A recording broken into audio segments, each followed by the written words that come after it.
Amazing game developers, thank you so much for spending some of your very valuable time and attention with me, Scott Crabtree, founder and chief happiness officer of Happy Brain Science, for how to empower your inner CEO with mindfulness.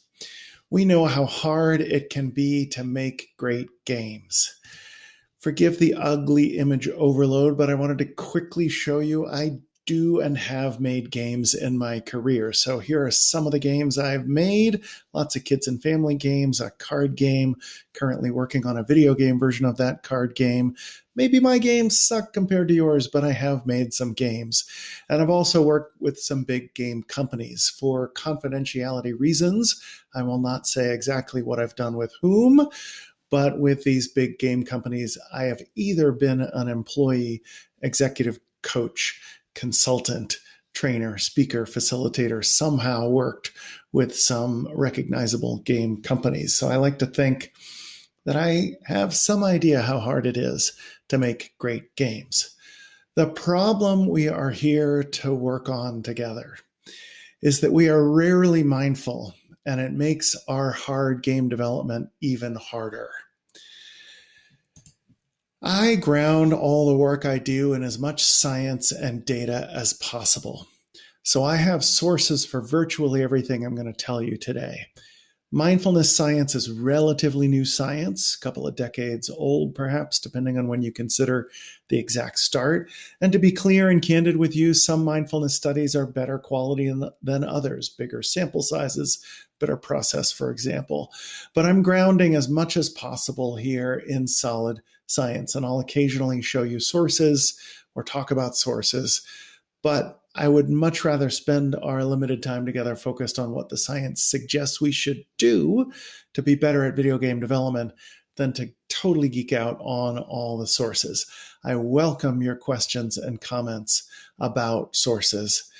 I have a long list of scientific sources on my site, happybrainscience.com, and feel free to get in touch with me to ask about sources. Basically, a growing mountain of evidence suggests that mindfulness trains our brains to work better. In particular, the part shaded in green here, your prefrontal cortex, very loosely speaking, behind your forehead, a thin layer of prime brain real estate, responsible for some of the most important things your brain does. Mindfulness trains that part of your brain to work better. So I'm encouraging you all to master game development with mindfulness. Mindfulness is simply paying attention in a particular way. I'll explain more of that in a moment. I want you to meditate to develop your inner CEO or inner game director or whatever you think of as a senior role. And mindfulness is not just about what's going on between your ears. It's also what's going on between you and other people. So we're going to look at how awareness can enable collaboration. Now, to some of you, this sounds really, really weird. What the heck am I talking about? Wow, this Crabtree guy is weird. He is going off the deep end already in the first 2-3 minutes of this session. So hold on. If this sounds weird, just stick with me for a moment and let me explain. First, let's define mindfulness. What are we talking about? My definition is based loosely on that by Jon Kabat-Zinn, who founded mindfulness-based stress reduction. He and I define mindfulness as simply paying attention on purpose in the present moment with as little judgment as possible. That might sound easy to you if you've never tried it. And if you've tried to be mindful and keep your attention focused on one thing, you know that it is human nature to have your attention jump all over the place. So a very quick story. I learned meditation when I was living in New Zealand and working on the rugby game I showed you earlier in Wellington, New Zealand. I saw a sign up that said, "What's for lunch? How about mindfulness?" I was like, I'm curious. I'll try it. So I walk in, sit down, instructor walks in, guides us through 10 minutes of meditation. And during that 10 minutes, I'm supposed to be focused on the feeling of my breath and my body, and my attention is jumping all over the place. I'm thinking about the game I'm developing and whether my wife is still mad at me and whether I need to get milk on the way home and everything else. So I'm like, I'm not doing this right. So the guy, the instructor, finishes this 10-minute guided meditation and he says something like, rough quote, "How nice to get some peace of mind." For like 2 seconds, right? Because after 2 seconds, your mind's jumping all over the place and thinking, am I doing this right? Do I have stuff I should be doing instead of this? I was like, whew, it's not just me. No, if you've tried this and found it hard to stay focused, it's not just you. That's why meditating is a mindfulness workout, if you will.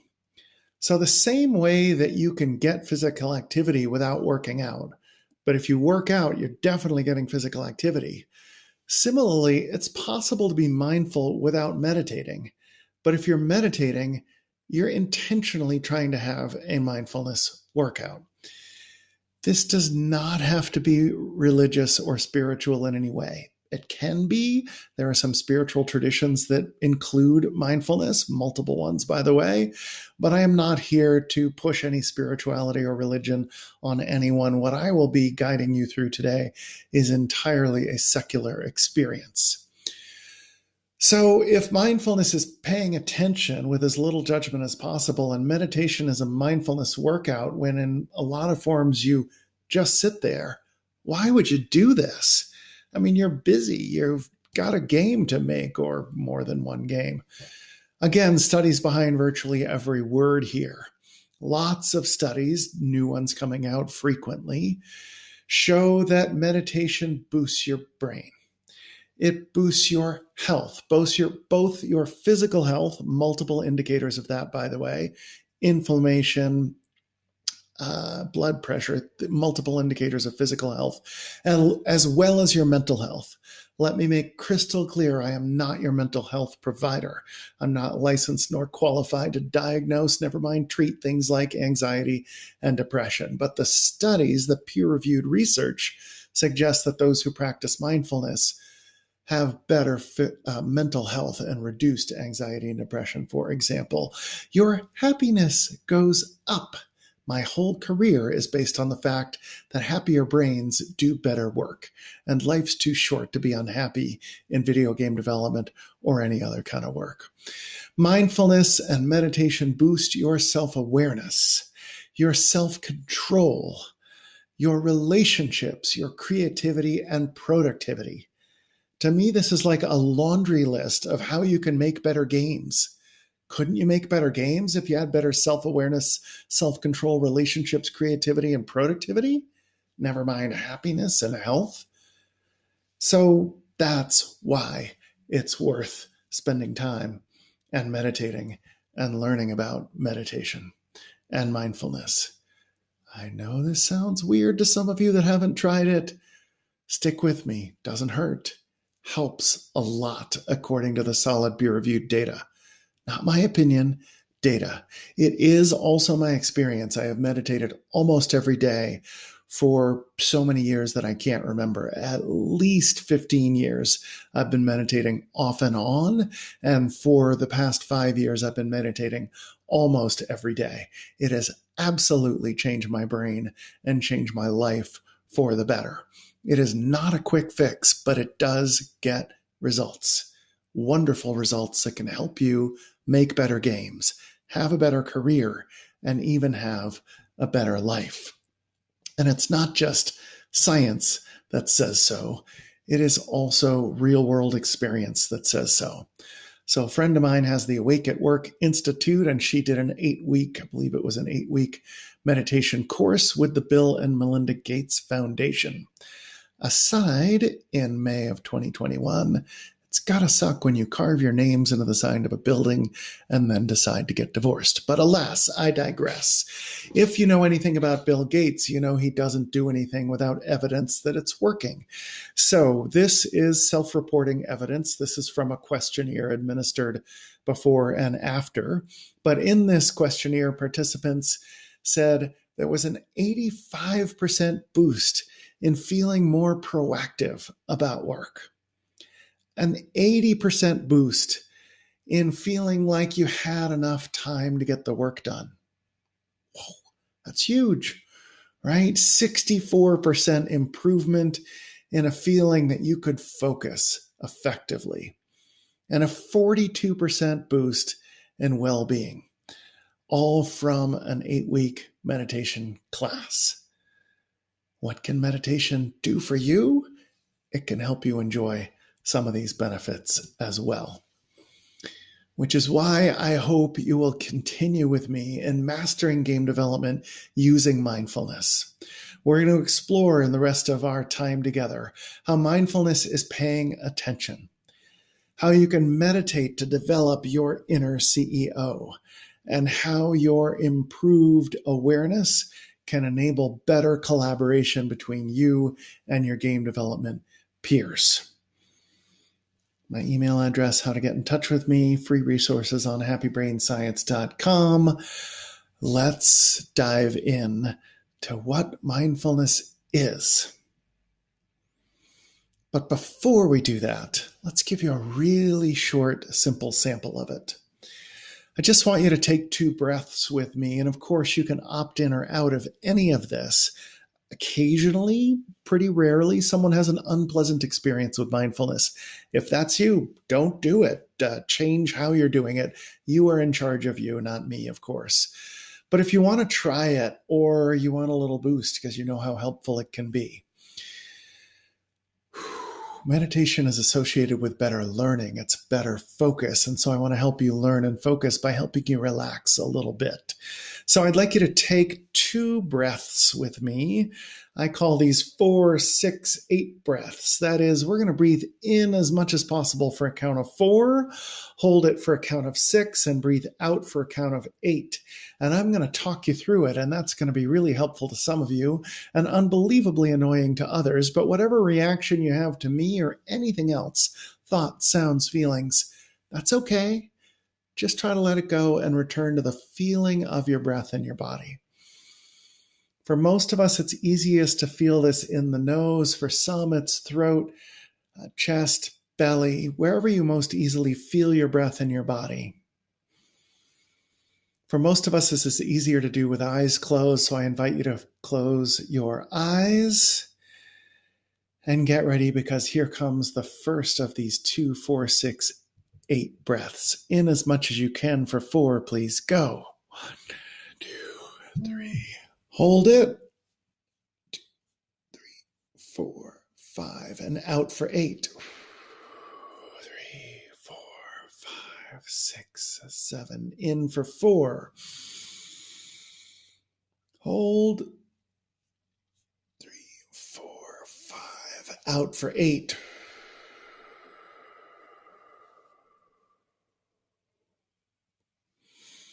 If you're like me, you feel just a little different now than before we did that.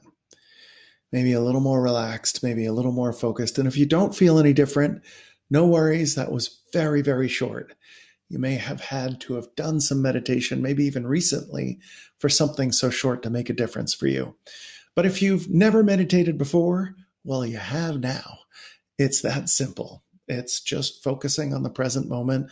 Usually we have something to focus on, like the feeling of our breath. So mindfulness is just paying attention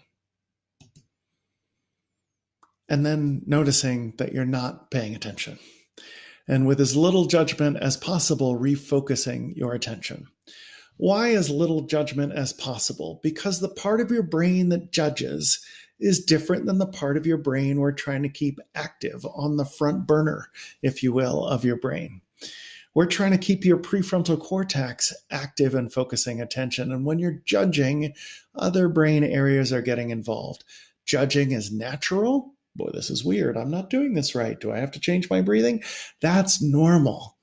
It's just as valuable to notice that your attention is elsewhere and bring it back to the focus, such as the feeling of your breath in your body, for example. It's just as valuable to notice your attention is somewhere else and bring it back as it is to keep it there in the first place. People talk about meditation and mindfulness practice. Yeah, it is practice. It is hard. Human attention is wired to scan the environment for threats. And after that, opportunities. So it is unnatural to focus your attention. And that's what makes meditation a mindfulness workout. Your attention is more powerful than you may realize, as I hope you will experience in the following video.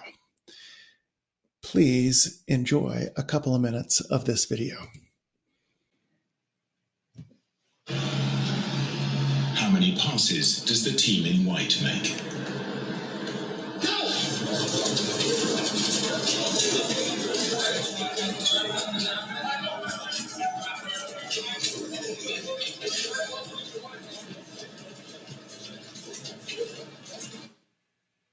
The answer is 13. But did you see the moonwalking bear?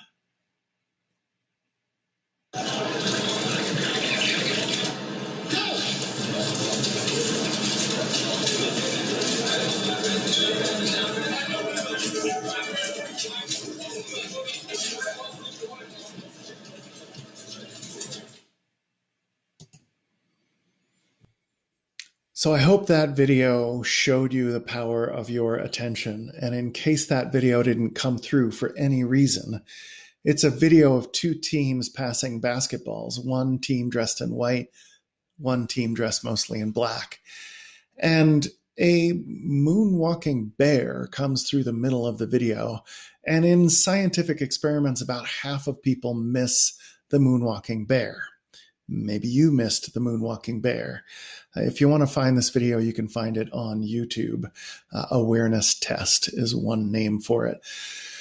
So what is this showing us? It shows us that your attention is a narrow gate on the world. Attention doesn't just determine what you're focusing on. It determines what's not reaching your consciousness. Magicians rely on this. They get you to pay attention to motions and facial expressions, which you're wired to do. So it's not that your eye doesn't take in the input of the card up the sleeve or the twist of the elbow or the heel or whatever's doing the trick.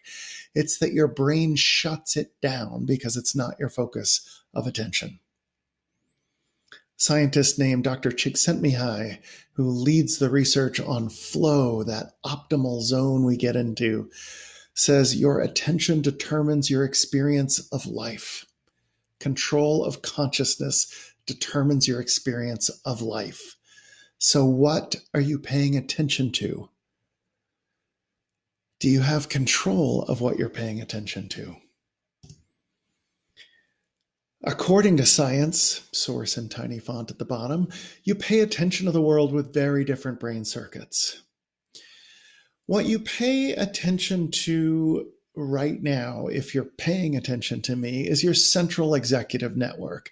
If you're focused on a task or focused on a feeling in your body, you tend to be using your central executive network. You can ignore the initials here. Those are things like dorsolateral prefrontal cortex, etc. But what I want you to notice is three very different areas of the brain, depending on which brain circuits you're using to pay attention with. So again, if you're focused, how am I going to write this C++ code to control this animation in this game? You're in central executive network. If you're just kind of sitting back and thinking, just kind of spacing out, that's your default mode network.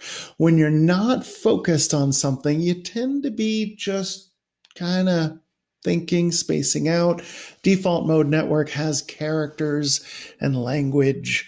I'm a game developer. I've decided to spend some time with Scott Crabtree of Happy Brain Science for this weird but possibly useful session about mindfulness. That's your default mode network. And then your salience network essentially helps facilitate switches between the two and figures out which one should be used. You can think of your salience network a bit oversimplified for the sake of time and not totally geeking out on the science the way I love to. Your salience network is basically saying, what's up? Anything we really need to focus on? No? Default mode network, it's all you. When you use a different attention circuit, you use a different part of the brain. So if you can switch attention circuits, you can give your brain a rest and a refresh. And that's one of the things that mindfulness and meditation can do for you.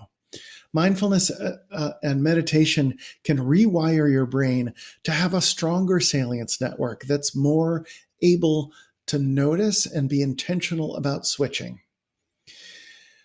When you get out of your default mode network and use your central executive network to focus on something like a feeling in your body, such as the feeling of your breath in your body, it gives your salience network and your default mode network a rest. It can refresh you. It can also lead to creative insights. A study done shows those eureka moments of insight. Wait a minute.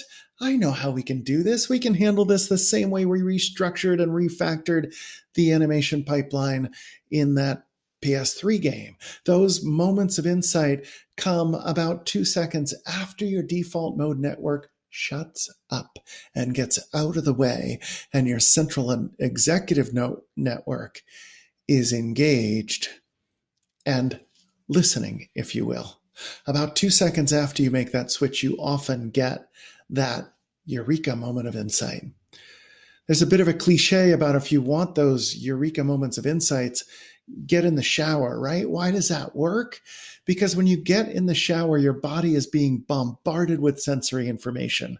So you have all kinds of signals hitting your brain saying, let's get out of default mode network. There's something going on here to our body, and we want to pay attention with our central executive network. So you step in the shower and, I know how we can do this. We can refactor it the same way as we did that PS3 animation pipeline. Awesome. I got to get out of the shower and tell my colleagues and start coding. There's another way, in addition to showering or going on a swim or going on a walk, something that activates physical sensations in your body. There's another way. Meditate. Be mindful. Intentionally focus on a feeling in your body, and eureka, you might just have those breakthroughs that are so awesome. So mindfulness is paying attention. And meditation is a mindfulness workout.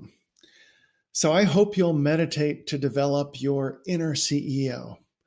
What am I talking about with inner CEO? I touched on this a little bit. You can call it inner leader, inner director, inner studio head, inner game director, inner senior designer, whatever you think of as leadership in video game development. Well, your brain has a leader too. And it's this part shaded in green. It looks big because it covers a big area of your brain, loosely speaking, behind your forehead. But it is only 6 layers thin of neurons. I can't even show you how thin that is.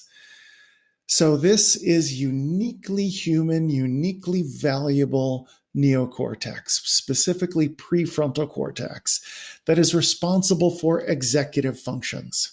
That's why I call it your inner CEO or your inner leader. So your prefrontal cortex is heavily involved with focusing attention, prioritizing, initiating appropriate action, inhibiting inappropriate action. That is, if you've ever started an email to your boss, dear total moron, and not sent it, you have your prefrontal cortex to thank. It is awesome brain real estate. And we want ourselves operating out of inner CEO, inner leader, not limbic system in the middle of the brain, whose job it is, among other things, to get upset, get emotional, and tell Steve to do what to do with his stupid feedback. That's limbic system, and that can be a resume generating part of the brain. You might have a career limiting or altering event if your limbic system is in charge at work. We would like your inner leader to be in charge during game development so you could be a pro and be successful and be promoted. Which is why I want you to try a bit more meditation with me. So, I'm going to talk you through this again. It's going to be longer than the very short couple of breaths we did before. And going to see if you can feel how good this can feel. For many of us, it has been an unbelievably stressful time recently. It's 2021 as I record this. We're starting to maybe, sort of, depending on who you are and where you are, come out of a pandemic slowly. Not going back to normal, going to some sort of new normal. It's been an incredibly bizarre time with political upheaval, racial reckoning, smoke and fires, pandemic. Pick your crises. The head of the UN called what we were going through in 2020 and 2021 the biggest world crisis since World War II.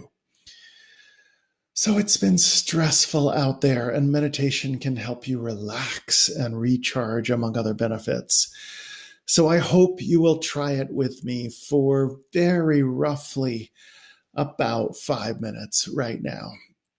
And then we'll try some different forms and look at some different science and look at how this can empower collaboration after that.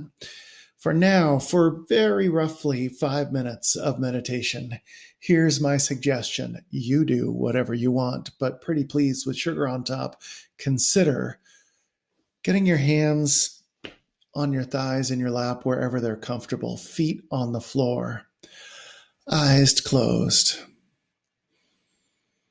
and find the feeling of your breath in your body, please. You don't need to change your breathing. Just find the feeling of your breath in your body, please.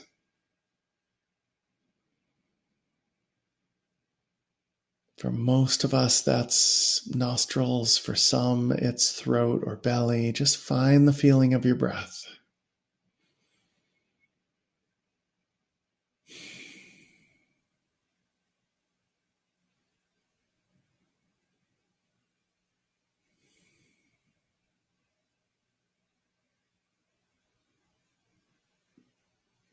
Your attention will wander. You're a human being. Human attention drifts, scans, changes. Your job, if you're willing, is to notice when it is shifted off of your breath, and without judgment, without beating yourself up, just gently nudge your attention back to the feeling of your breath in your body, please.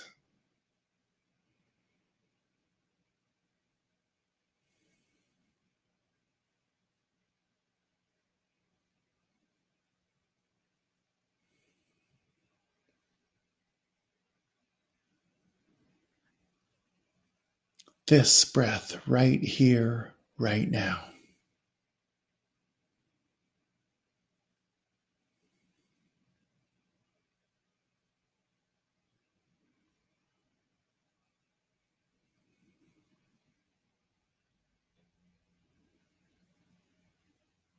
For some of us, it's easier to have a bit of a mantra going. So you might count breaths up to 10, start over again.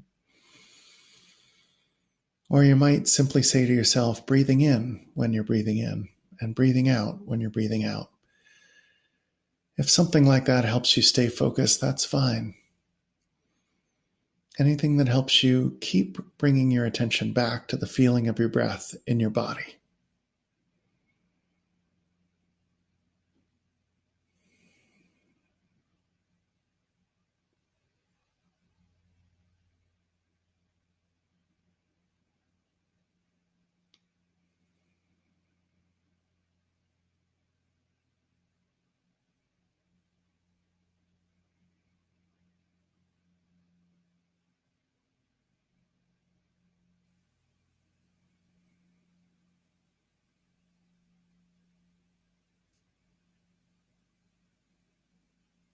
If sounds or thoughts or feelings distract you, that's okay. Just keep coming back to the feeling of your breath in your body, please.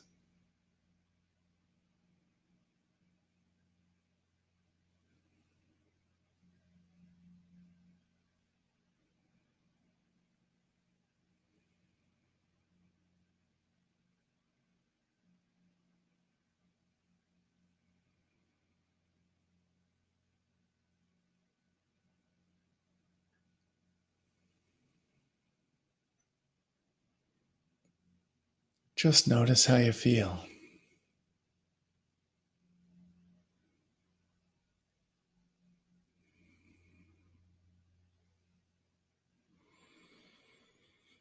When you're ready, there is no rush whatsoever. You might wiggle your fingers and toes, start hearing sounds around you to help reconnect with everything around you. And when you're ready, no rush, open your eyes.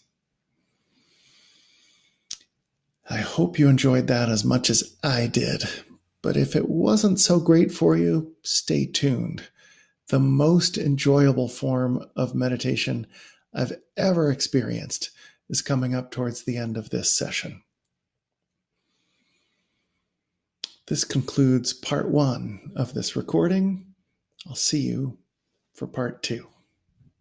So if you did that meditation with me, you may feel a little different right now, in a good way, I hope, or you may not.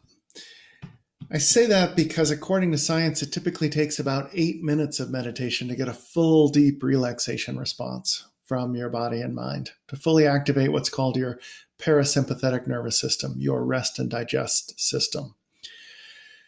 Now, I know some of you are probably thinking, dude, 8 minutes? Do you have any idea how busy I am? I do have some idea how busy you are making video games. And so we're just about to explore a bunch of much shorter ways to get moments of mindfulness, even in the busiest day of video game development. But I also want to encourage you to get those 8 minutes or any number of minutes you can.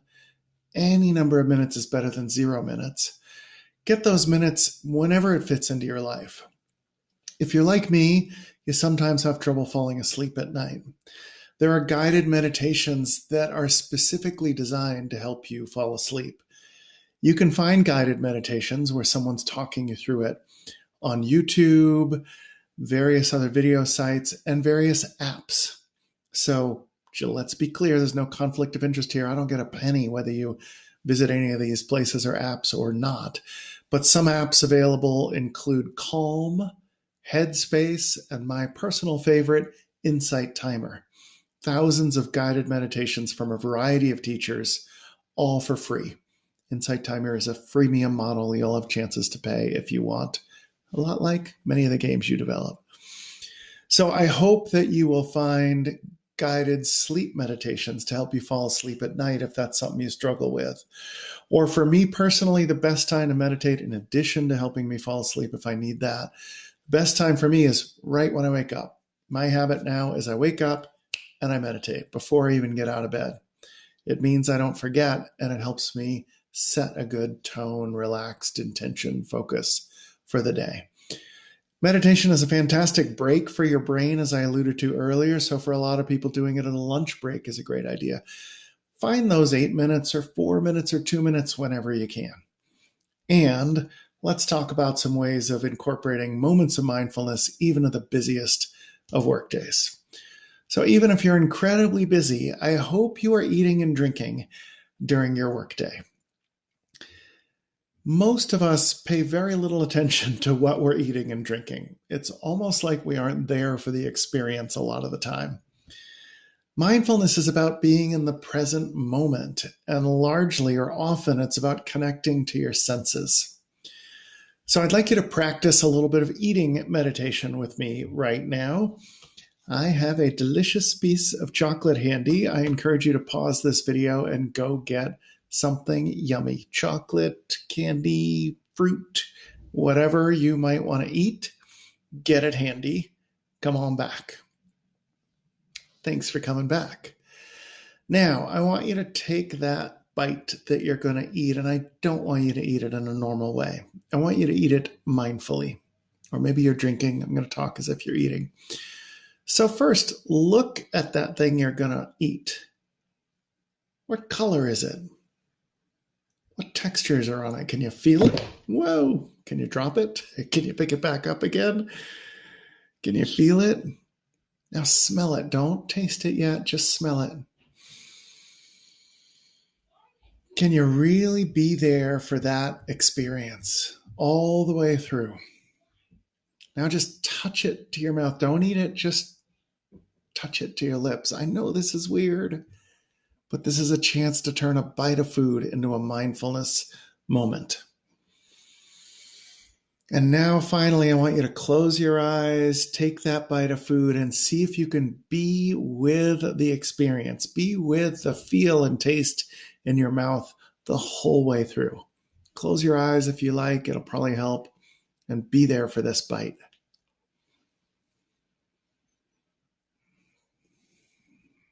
Mm.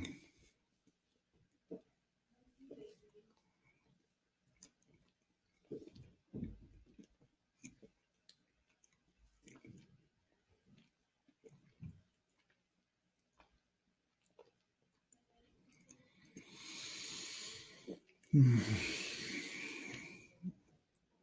It's like the best bite of chocolate I've ever had because I'm not usually that tuned in to what it tastes like and feels like. Again, if you need to drink something as I do after eating that chocolate, be there for that too. What does that feel like and taste like? Every lunch you have in a workday, every snack you have in a workday can be a chance for a moment of mindfulness. Shift the attention circuit in your brain, recharge, refresh, get a moment of insight. Wait a minute. This is how we can address this timing issue. So this is what's going on. Give yourself a chance to get those moments of insight, better self control, creativity, happiness, productivity, and success by bringing moments of mindfulness. Another idea is to walk mindfully. I happen to do a lot of work with Nike, had to show Nike shoes here. Walk mindfully. What does that mean? Well, the same way that you don't have to pay attention to breathe. But if you pay attention to your breathing, it can be a mindful experience. It's very relaxing and a workout for your brain that makes your brain work better. Similar things can happen with walking. You don't need to pay attention to walking.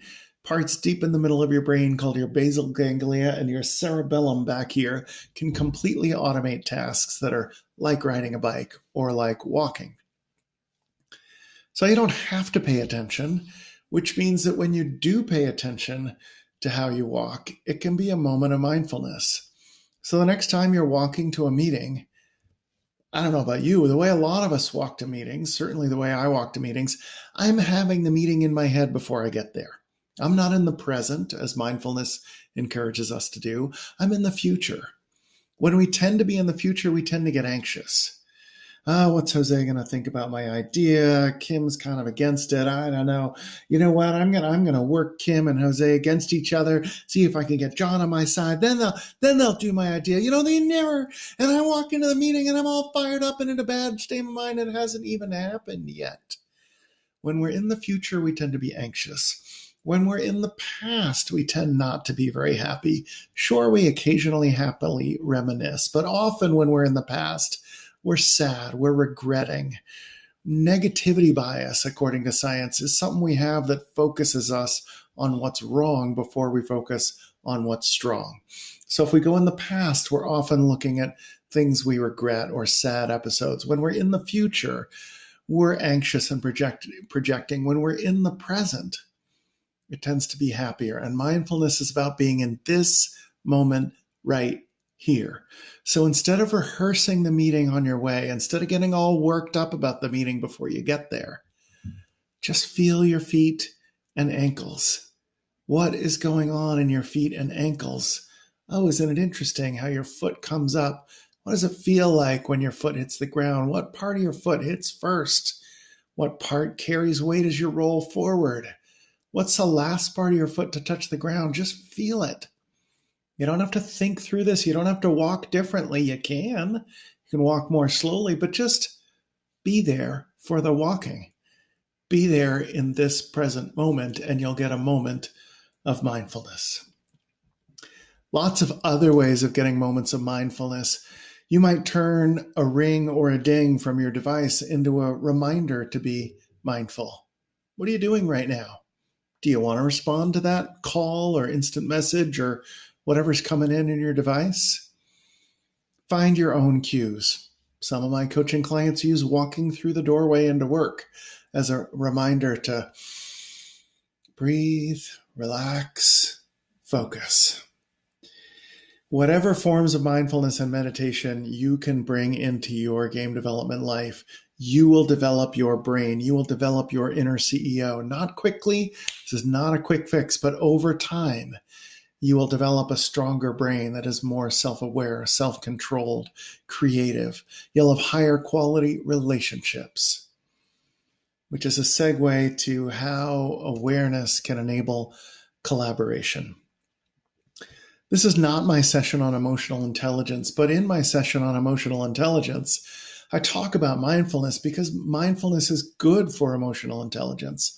So, what's emotional intelligence? Emotional intelligence is being aware of emotions that you and others are having, being able to very accurately label those. So, get beyond mad, sad, afraid, and into the hundreds of words that more accurately and detailed give you a detailed description of human emotion, frustration, embarrassment, and hundreds of others. Psychologists say name it to tame it. So the first step of taming your emotions is to accurately name your emotions. And you don't ever want to tell anyone else what they're feeling, but your awareness, your mindfulness, your presence. Leaders have presence. How do you get present? How do you get presence? You are present in this moment, observing, fully focused on another person. And maybe coming up in your own mind with what you think they're feeling. Maybe if the situation is right and you think they'll be receptive, curiously ask them. Again, don't ever tell anyone else what they're feeling, but you might say, "Hey, Anwar, you seem a little anxious. Am I right about that or not right about that?" So, mindfulness is good for developing emotional intelligence because it brings you to the present moment. And a particular kind of mindfulness is a body scan. A particular kind of meditation you can do is a body scan. Again, you can find this on YouTube app and other places. But in a body scan, you basically focus on different parts of your body. How do they feel? And why is this good for emotional intelligence? Because emotions are in the body. Tension for me means my shoulders are going up. Nervousness means I feel it in my gut. Concern, furrowed brow. When you practice mindfulness, you're rewiring your brain. And if you practice body scans, you'll rewire your brain to pay more attention to how you feel. You'll recognize how you're feeling sooner. This is part of what boosts self-awareness, as you've heard, one of the benefits of mindfulness. And when you're more self-aware and more present and aware of others, you're in a better position to collaborate and have mindful conversations. So I'm not going to play you this video because you can watch it on your own. It's a few minutes long, but this is with Michael DiMaria. You can see his last name spelling there. It's a video about mindful conversation. Again, when you're in conversation with your colleagues, are you in the past? Are you in the future? Or are you right here, right now? Leaders who have presence are present. They're fully focused on this conversation, this moment with you. And because the world is so distracted, we're in our books and papers and phones and devices and heads. When someone actually pays complete and total attention to you, it can make you feel like a rock star.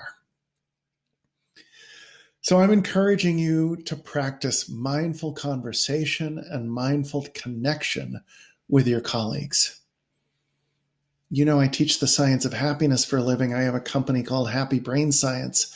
Long 4-hour presentation workshop short. The number one factor in happiness for most of us is the quality of our relationships with other people. I always ask audiences, so what can you invest in relationships? They say time, attention, empathy. Yes, yes, yes. Here, more of that, please. How do you do that? Practicing mindfulness can help you bring more awareness, connection, presence, empathy to your conversations and connections with each other. When you really connect, you can really collaborate. So that's a quick tour. The best part is yet to come, but that's a quick tour of mastering game development with mindfulness. Mindfulness is paying attention. in a particular way to this moment with as little judgment as possible. I'm encouraging you to meditate, to have a mindfulness workout, to develop some of the best brain real estate you've got, your prefrontal cortex, so that you can be more self-aware, self-controlled, initiate appropriate action, inhibit inappropriate action, and empower and enable better collaboration with each other. So, I want you to take a minute right now and make a plan. Sorry, it's a bit cliche, but listening to me doesn't make any difference in your life. You doing something different makes a difference. So I hope you'll pause this video right here and really make an action plan before I get you to the best part of this whole thing coming up. Pause right here and write down when, where, and how can you get moments of mindfulness in your busy game development days. I'm asking you when and where because science says you're more likely to follow through if you specify when and where you're going to do something. So please pause right here, take a couple minutes, and I'd love it if you share your action plan. You can tag me on social media. I'm on Twitter, Facebook, LinkedIn. You can email it to me. I'm scott@happybrainscience.com. No spam, please, but I'd love to get your action plan for mindfulness and any questions I can help you with as well that we don't get a chance to cover during GDC. So again, pause, make a plan. When, where, and how will you get moments of mindfulness in your day? I want to help you master game development with mindfulness. The problem is we're rarely mindful, and it makes our hard game development work harder still. Solid science suggests that mindfulness trains our brains to work better, in particular your prefrontal cortex, your inner director. So master game development with mindfulness. Mindfulness is just paying attention to the present moment with as little judgment as possible. I hope you'll develop a meditation habit to develop your inner CEO, and you'll use your new awareness, self-awareness, and awareness of the present moment and how others are feeling to enable and empower collaboration. I'd love to help you along on this journey. If you'd like to get a free happiness starter kit with a couple of ebooks, including one on gamifying employee engagement and a very roughly monthly e-newsletter, if you're in the USA, you can text HAPPY to 55444. Or at least you can when I'm recording this. The system may be changing. So if you're outside of the US or for any other reason that doesn't work, you can also sign up to get the free happiness starter kit and ebooks on happybrainscience.com. In any case, I hope you'll master game development with mindfulness. Now, I told you the best part was coming towards the end, and here it is. This is a form of meditation that I'm going to warn you, it's a bit weird, or it might sound a bit weird to some of you. But this is one of the absolute best experiences I've had in my whole life, no exaggeration. And science has found that those who practice this kind of meditation end up enjoying meditation more and doing it more often, which is why I want to leave you with what's called a loving kindness meditation. So if you'd like to participate with me, please do. This may be one of the best things you've ever done in your life if your experience is anything like mine. Again, feet on the floor. Again, hands on your quads or in your lap, wherever they're comfortable. And start by finding the feeling of your breath in your body, please.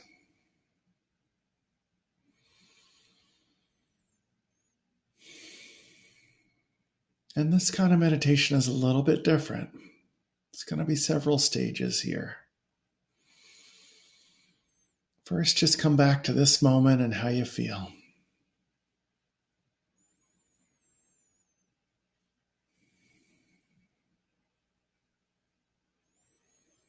And now I'd like you to think of somebody that you have a very simple affection for. It may be a child, a pet, a friend, without baggage, without a lot of complication, just You really appreciate this person. You really like this person. You maybe even love this person. And I want you to picture them in detail. What does their hair look like? What does their face look like? What color are their eyes? What does their smile look like?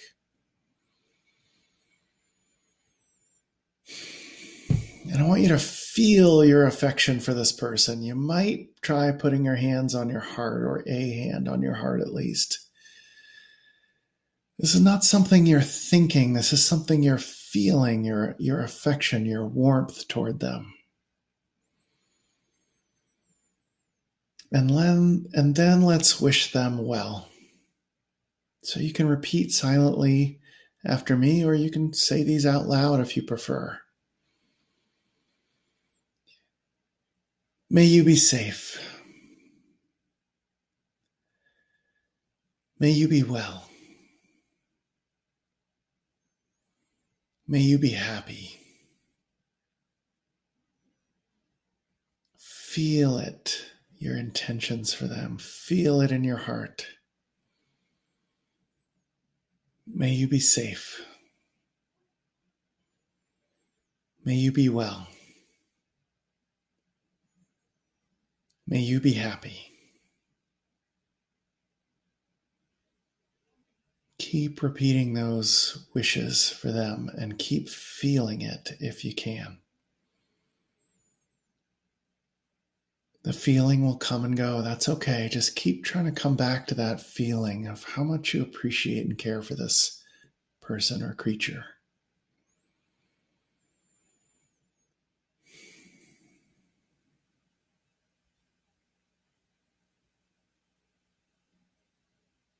It helps if it's one person or creature, so don't bounce around with a bunch of people. Just hold that person, that creature's face.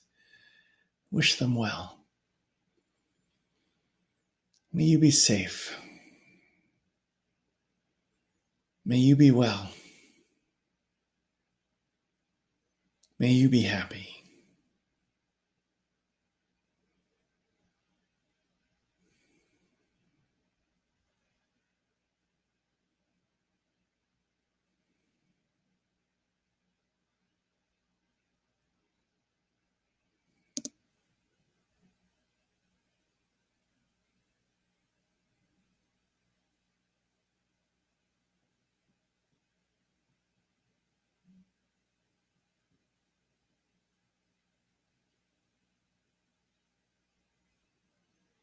Keep coming back to the feeling in your heart area. Feel it for them. May you be safe. May you be well. May you be happy. See if you can hold that feeling while you shift the recipient of these good wishes to be yourself. This will be hard for some of you, but just try to feel it. You deserve happiness and more. So try to hold on to that feeling in your heart and wish it for yourself. May I be safe. May I be well. May I be happy. Keep feeling it and sending it to yourself. You deserve it.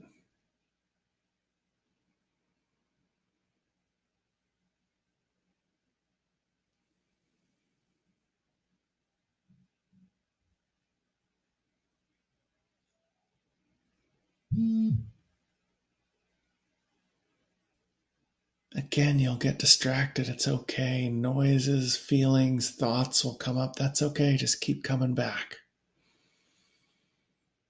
May I be safe. May I be well. May I be happy.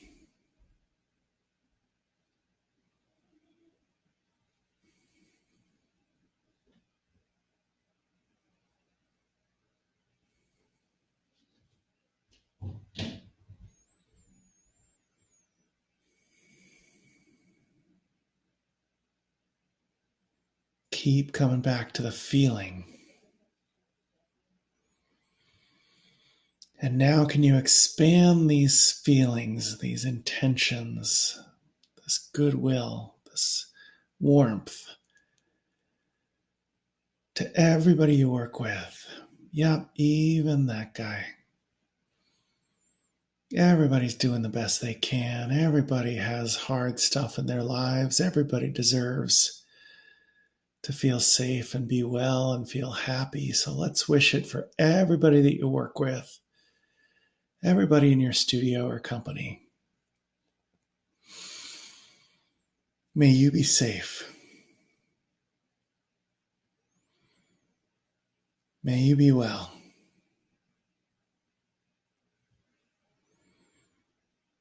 May you be happy.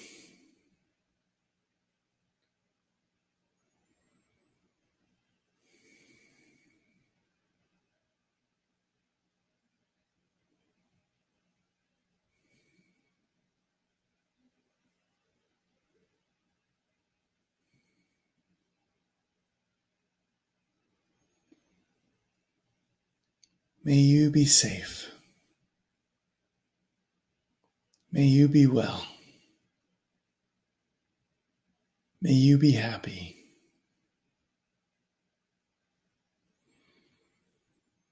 Feel it. Keep coming back to the feeling.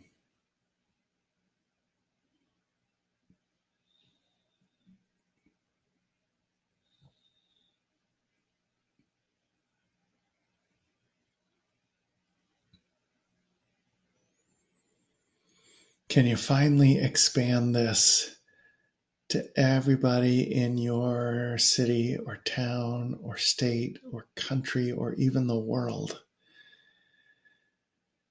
Can you feel this loving kindness for everybody? Everybody deserves to be happy. Everybody is a better person when they're happier, more successful, kinder. So let's feel some happiness for the whole world here. May you be safe. May you be well. May you be happy.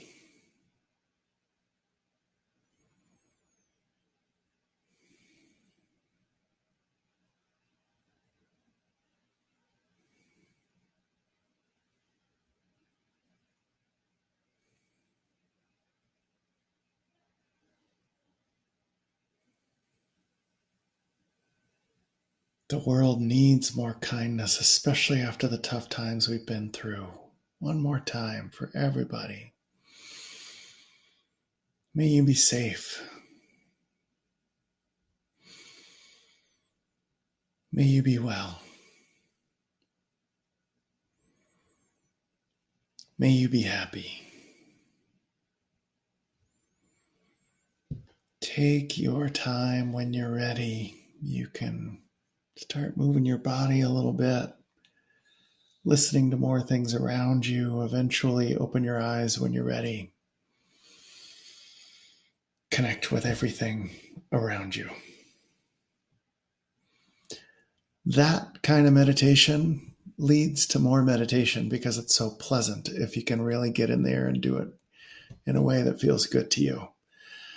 I'm not here to tell you what to do. I'm here to give you science-based information so you can lead a better life. And science says practicing loving kindness meditation nurtures your kindness, makes you a kinder person, helps you connect better with other people.